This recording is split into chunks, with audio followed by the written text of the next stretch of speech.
यारमुख की जंग में घुटने टेक देता है। सिर्फ 11 साल के बाद यह तारीख है। और दूसरी सुपर पावर जो पर्शियन एम्पायर था, वो 637 में कुत्सिया में घुटने टेक देता है।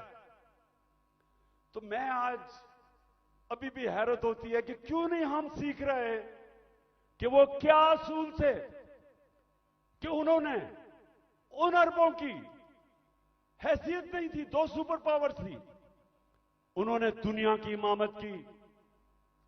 सबसे पहले मदीना की रियासत में उन्होंने जो असूल खड़ा किया था, अदल और इंसाफ, उन्होंने लोगों को इंसाफ देकर आजाद किया था, गुलामी से आजाद किया था। जब इंसाफ मिला उन लोगों को, इंसान बराबर हो गए कानून में।